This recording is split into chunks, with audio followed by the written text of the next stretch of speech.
Siamo con Marilena Barbera, Cantine Barbera. Da Menfi l'idea di creare cosa e perché?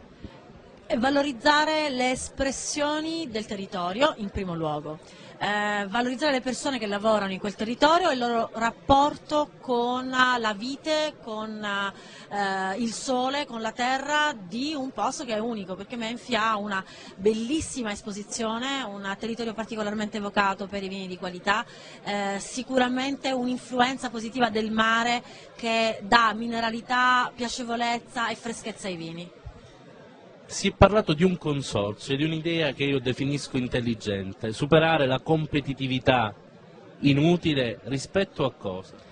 Siamo 9 aziende italiane, ci siamo consorziate per dar vita ad un progetto per la valorizzazione e la comunicazione del vino italiano, superando un po' le differenze di campanile e cercando di portare avanti la valorizzazione della cultura e del gusto italiani nel mondo. Il progetto prevede in una prima fase una commercializzazione e comunicazione del vino italiano in Cina. Sono quasi tutte le aree vitivinicole italiane rappresentate, naturalmente ciascuna azienda diventa portabandiera del proprio territorio per svolgere un'azione che è prima di tutto formazione.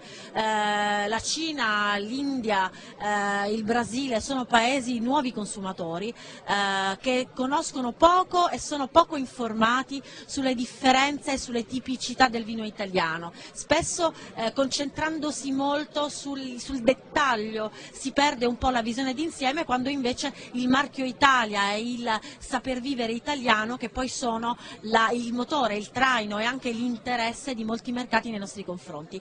Noi siamo 9 aziende, per il momento abbiamo costituito un consorzio dotato di un ufficio commerciale, di un ufficio promozionale, abbiamo un rapporto con istituzioni cinesi, con operatori sia dal punto di vista della consulenza che della commercializzazione in Cina, mettiamo a disposizione più di 100 etichette, 27 aree vitivinicole con denominazioni di origine controllate e indicazioni geografiche tipiche, una incredibile varietà di vini di tutti i prezzi, dal vino più economico al vino più blasonato e quindi più costoso, mettendo insieme saper vivere italiano, saper fare di enologia, gusto e amore per la propria terra e collaborazione. Per una volta effettivamente si supera un po' la competizione sul listino, la competizione sulla vendita, per andare a fare un progetto che è prima di tutto un progetto culturale. Da operatrice, il Vinitaly 2009 è caratterizzato da cosa? In termini di visite, buyers e movimenti? Noi stiamo lavorando con i nostri, nel senso che ci siamo preparati, abbiamo i nostri importatori che sono venuti, non tutti, al Vinitaly. Quello che c'è è un afflusso molto ridotto rispetto agli anni passati, vedo una carenza di operatori, anche di operatori esteri. Parlavo l'altro giorno con un nostro caro amico che lavora nell'import a Hong Kong, mi diceva: il mio primo guadagno quest'anno sarà il risparmio, quindi non vengo a Vinitaly. È un po' quello che è un'austerità che un pochino si sente.